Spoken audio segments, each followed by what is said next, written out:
Добар криптоентузијасти, после вчерашниот маратонски лайвстрим, денешното специјално неделно видео кој што е дел од нашата регуларна неделна работа. Како што знаете и сами, ова е практично последниот дел, последната содржина за оваа недела. Ако не сте го погледнале, погледнете го вчерашниот лайвстрим, беше одличен. Значи имавме екстензивна анализа како од аспект на лов на дно, така и altcoin вести од институционален и од нормално altcoin аспект. Така да верувам дека ви се допадна, во секој случај може да го најдете на сите наши канали. Дополнително во текот на следната недела нема да имаме регуларни, би рекол, настани и нормално содржини, но тоа не значи дека нема да добиете апдейт од наша страна. Значи имаме фамилиарен настан во Германија на мој прв браточет, значи ќе склучи брак, така да дефинитивно на македонска свадба во фамилија мора да се присуствува. Така да во секој случај очекувате содржини од нас, но не во регуларна содржина како што тоа го правиме секоја недела.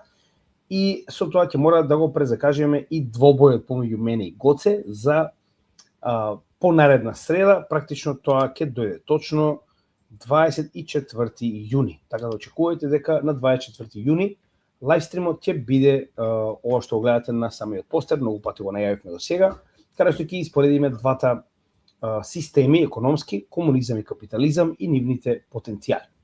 Тоа е околу, би рекол, оно што го очекувате во текот на следниот период, а за денес, како што кажавме, тоа е специјалното неделно видео квантни компјутери против крипто.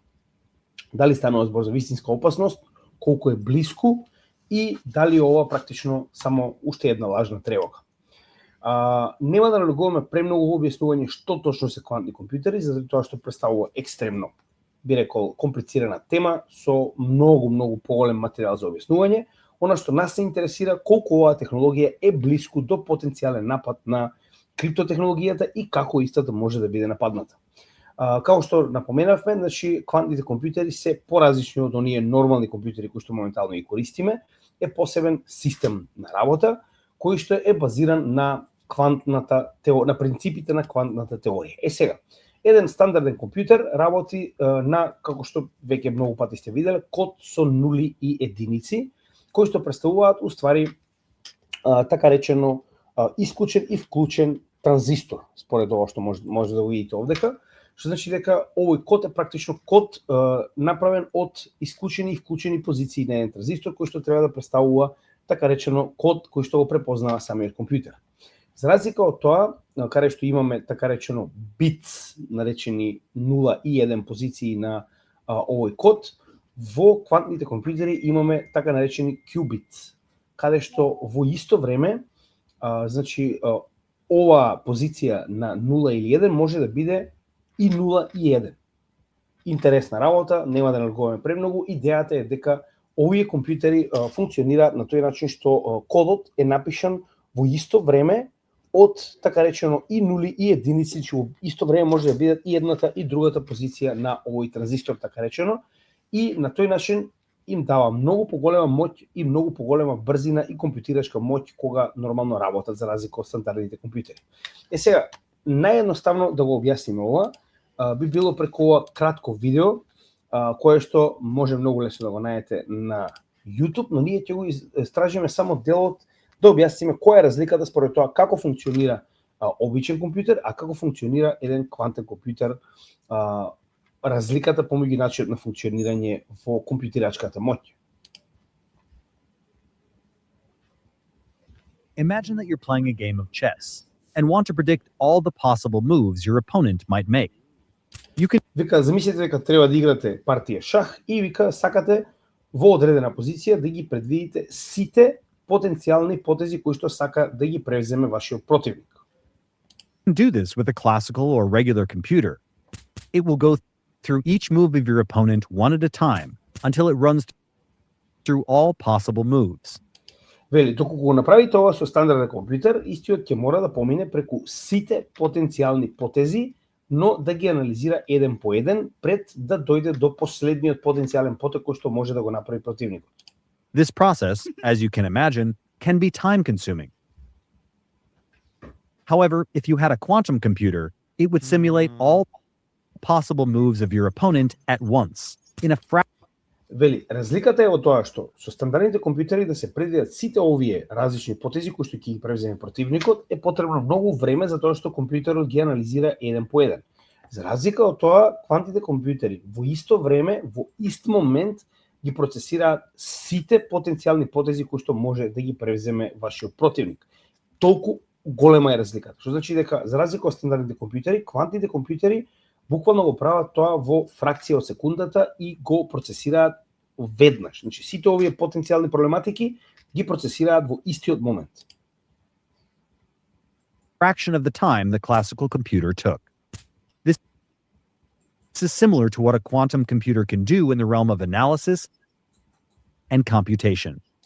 Вели, ова е еден од најдобрите начини на кои што може да се објасни што може да направи квантен компјутер во практично анализа и било каков тип на компјутирање кога би го споредиле со оваа партија шах. Така да тоа е начинот на кој што би можеле едноставно да го разбереме. Сега кога станува збор за волку и јаки компјутери, нормално треба да видиме која е проблематиката и како е поврзана со криптосекторот. По превод, што е уствари делот во квантните компјутери кој што е опасен за криптосекторот. Проблемот доаѓа во начинот на кој што е заштитен приватниот клуч на блокчейн технологијата. Као што знаете и сами, значи секој новчаник, секоја адреса има свој јавен клуч, што е уствари самата адреса, и приватен клуч, што е уствари онаа фраза која што вие ја чувате, која што представува така речено клучот директно до вашите криптовалути.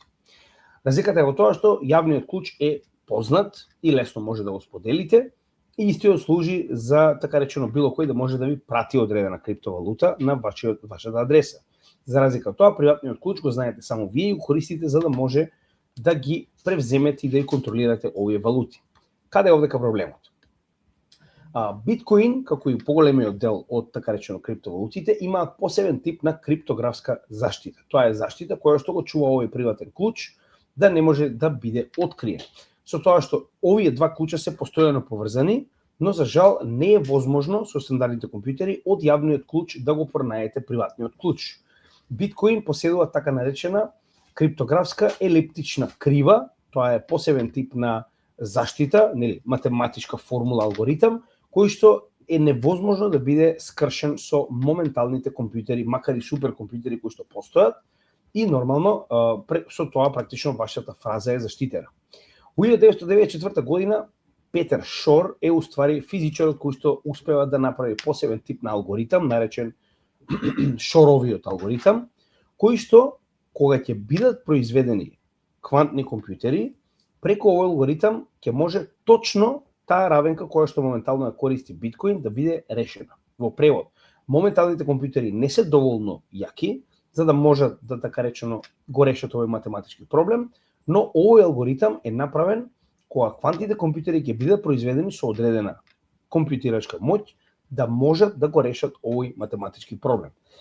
Што значи дека преку јавниот клуч они ќе можат буквално да го решат овој математички проблем и да пристигнат до приватниот клуч. Имаме два проблеми кои што потекнуваат. Првиот проблем е дека компјутирачката моќ на квантните компјутери е толку многу посилна што потенцијално е возможно преку сознавањето на јавниот клуч да го скрши енкриптирањето на биткоин и да успее да го најде приватниот клуч побргу од запишувањето на еден стандарден биткоин блок од 10 минути. Ако тоа се случи, автоматски оној кој што успеал да го така речено прибави приватниот клуч, ќе може во блокот кој што се запишува за оваа трансакција да додаде своји трансакции и со тоа практично да го испразни овој новчаник во моментот уште пред да биде запишан овој блок, верувале или не. Што значи дека буквално некој може во моментот кога ќе осознае јавната адреса, затоа што вие сте почнале одредена трансакција, преку квантните компјутери да го пробие овој код за пократок период од самиот блок и при тоа да ви ги земе така речено биткоините во истата таа трансакција и да додаде така речено трансакција со која што ќе ги пренесе надвор од овој новчаник. Проблемот уште повеќе потекнува од оние новчаници кои што имаат јавни клучови, а знаеме дека пример ако отидете на топ 100 биткоин најголеми адреси, ќе видите дека јавно се познати овие public keys, така речено јавни адреси на најголемите адреси кои што поседуваат биткоин моментално, автоматски. Тоа значи дека за овие нема ни да биде потребно квантните компјутери да мораат да го решат така речено овој криптирачки дел, да го пробијат за помалку од 10 минути. Односно, ќе може да го направат тоа без разлика колку време им е потребно и нормално да можат да ги практично украдат овие биткоини. Тука е најголемиот проблем. А со квантните компјутери тоа теоретски е возможно. И проблемот е што според досегашната наука е докажано дека можат да го постигнат тоа кога ќе бидат доволно силни. За среќа наша, истите се уште не се. Сега ќе погледнеме колку време е потребно кога конечно моменталните две компании кои што максимално работат на оваа тематика би стигнале до тој момент. Сега за сега, значи ние се уште имаме така речено простор, геп помеѓу оние компјутери квантни кои што постојат и нивната моќ до оние кои што се потребни и нивната компјутерачка моќ за да можат така речено да го пробијат овој математички заштитен слој на биткоин. Кога станува збор за суперкомпјутерите, стандардните компјутери, 500 најдобри суперкомпјутери во светот моментално, можеме да видиме оваа испрекината бела линија, не можат ниту половина од тоа што е потребно да процесираат за да биде пробиен овој така речено математички заштитен слој на биткоин. За разлика од тоа, како што веќе кажавме, значи кога би ги споредиле на еден обичен суперкомпјутер кој што веќе постои во светот, му се потребни неверојатни 94 квинвинтилиони години, вели. Моментално не постои толку така речено време до сега, нели, квантитативно не постоело толку време, колку што му е потребно на овој компјутер да може да пробие една така речено заштита на еден приватен клуч. За разлика од тоа, како што можеме да видиме овдека, проценката е дека идните квантни компјутери ќе можат оваа заштита да ја пробијат за неверојатни 9 минути. Кога станува збор за историјата, ова не е нешто што е ново, да се разбереме. Квантните компјутери не се од вчера. Очигледно самата теорија за квантна механика потекнува уште од 900-та, значи од почетокот на 19-тиот и 20-тиот век, и дополнително можеме да видиме дека истата напредувала во последните 100-120 години. Со тоа што можеме да видиме дека од 2000-та за наому имаме доста голем напредок во однос на реализирање. Претходно била поголемиот дел теоретска, сега веќе кога технологијата напреднала, значи компаниите веќе почнале ова да го реализираат. Постојат квантни компјутери, но нивната компјутерачка моќ е се уште доста ограничена. Најголем проблем според тоа што успеавме да го согледаме е фактот дека овие qubits за да бидат одржани во посебен тип на она наречена суперпозиција, каде што истите се ниту 0 ниту 1, е потребна огромна енергија и многу би рекол технологија за истите да не се дестабилизираат. Тука е најголемиот проблем. Нема да налугуваме премногу затоа што јас навистина не сум соодветно образован за да можам ова да ви го објаснам, но пак ќе се напоменам, значи идејата е да се го здржиме на тоа што нас не интересира највеќе, кој е потенцијалниот проблем кој што може да дојде до нашата технологија, односно до проектите кои што инвестираме. Според проценките на вештачка интелигенција, превземени од различни би рекол нормално артикли и истражувања, минимум 3, максимум 10 години се потребни на IBM и Google, кои што максимално се фокусираат на оваа технологија, за да стигнат до потенцијално доволно силни компјутери, кои што би биле доволно моќни за да можат да ја пробијат оваа математичка заштита. Можеме да видиме дека Google CoinGecko например има развиено соодветна листа на коини кои што веќе имаат така речено квантна заштита, меѓу кои на прво место е Zcash, сега нормално ова е според MarketCap, потоа Algorand, Starknet и сега овде има некои помали проекти кои што не се толку битни. Но како и да е, гледаме дека веќе постојат проекти кои што според CoinGecko навистина поседуваат значи квантна заштита. И многу интересно, има и друг тип на проекти за кои што ќе разговараме подоцна, кои што инхерентно има заштита од оваа технологија. Оној кој што е апсолутно признато моментално во светот дека има најдобра заштита од квантни компјутери, тоа е Algorand, кој што исто така го имаме во нашето портфолио, и ова го потврдува Google со нормално, тоа е како што видовме и претходно, една од компаниите која што е најблиску до достигнување на оваа би рекол моќта може да го пробие математичката заштита слој на овие блокчейн проекти. Со тоа што Google во своето истражување го става на прво место Algorand како проект со најдобра заштита од ваков тип на опасност од квантни компјутери.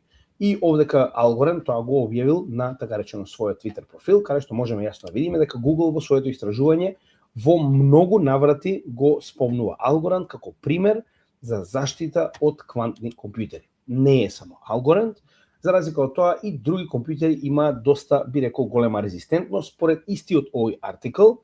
Значи овој Google Quantum AI Report, така наречен, на второ место веднаш после Algorand е Cardano, и потоа следат проекти како Ethereum, Solana и XRP, кои што очигледно се уште треба да работат на потенцијално заштитување да бидат целосно квантно резистентни, но во меѓувреме можеме да видиме дека најдобрите 5 моментално според степенот на заштита се Algorand, Cardano, потоа Ethereum, Solana, XRP. Тоа се најдобрите 5 според Google кои што веќе имаат солидна заштита за квантни напади. Сега, можеме да видиме дека најголем дел од проектите кои што го немаат тоа, дури да го имаат, го надградуваат, значи активно работат на тоа. И можеме да видиме пример дека Ethereum моментално има цел roadmap кој што во следните неколку години се обидува да развие апсолутно целосна заштита од ваков тип на напади. Истото важи и за Ripple, истото важи и за Cardano, истото важи нормално и за Bitcoin. Со тоа што секој од овие блокчейни на различен начин се обидува да стане квантно резистентен блокчейн. Сега, една работа што е многу интересна, овие први три не ги знаеме кои се, претпоставувам дека се некои помали блокчейни, но четвртиот е многу интересен пример, да го поздравиме Анджело, неговиот омилен блокчейн, тоа е IOTA, вели неговиот DAG, односно Directed Acyclic Graph, со оглед на фактот дека IOTA матично не е блокчейн, туку е, како што видовме, Tangle, DAG, истата е инхерентно заштитена од ваков тип на напади, кога станува збор за квантни компјутери. Што значи дека ваков тип на блокчейни кои што се матично изградени како Directed Acyclic Graph, тоа се како повеќе паралелни блокчейни кои што се движат, тоа сме го објаснили многу пати. Слично на ова е претпоставувам и Hedera, иако дека не е спомната, вели се инхерентно резистентни на оваа технологија. И за крај, една многу битна работа која што мораме да напоменеме, значи денешното видео е доста кратко заради тоа што во основа треба да видиме дали ова е, би рекол, закана за криптосекторот.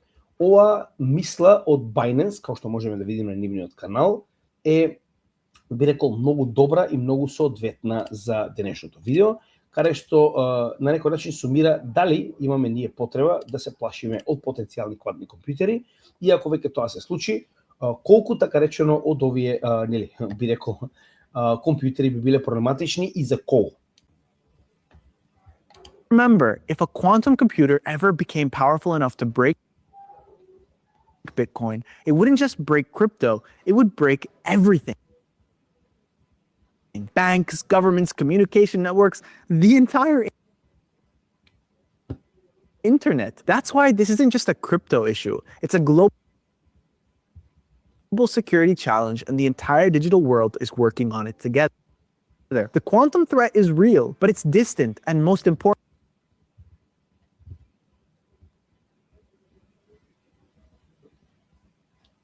Само секунда.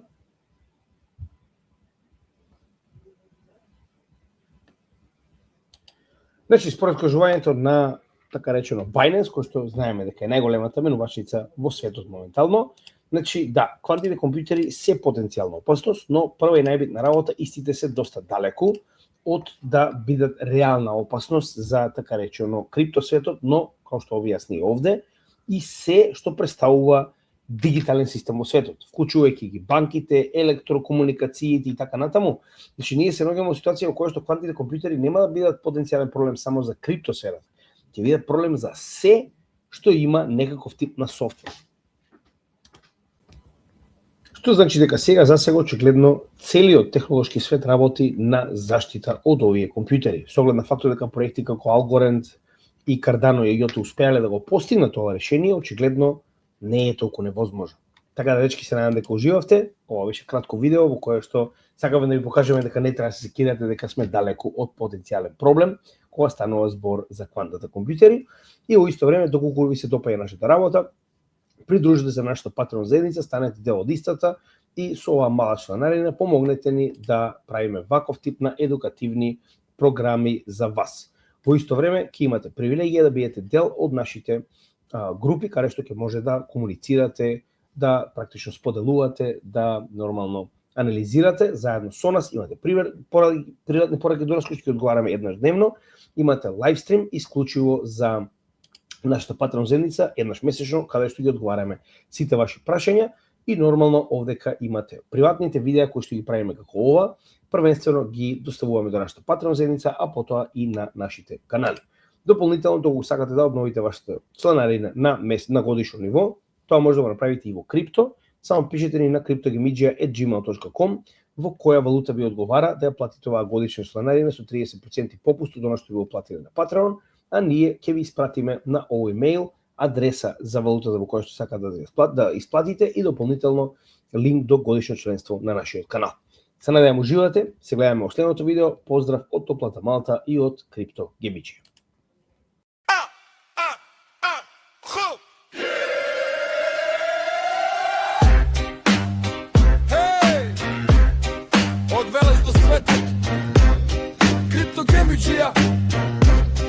Знаеш, код се до него, утро ги фаќа, во живо се брате, кај што знае забава да пука, на монитор бројки, график нерви, од биткоин до трендови ги читаат, први македонец за македонец, тоа е слоганот, не продаваат магла, туку знаење за џабе, кај што други се губат во шуми, во хаос, тие ловат вести, па прават баланс и јасност, една вест, две вести, трета веќе се менува, а тоа што ги следи, лесно логика си реди, CryptoGemidja со око за ризик, и год се до него не спијат, тоа е факт. Кога пазарот трепери, тие гледаат мирно, кога сите се плашат, тие стојат силно.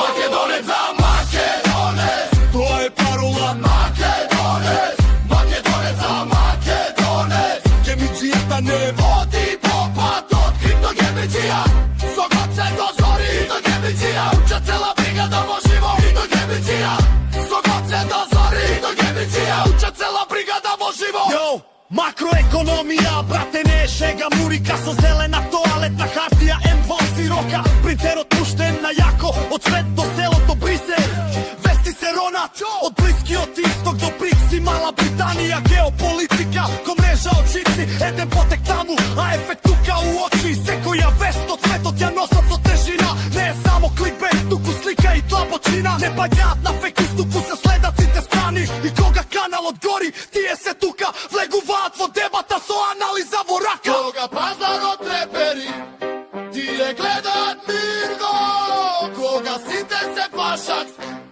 тие стојат силно.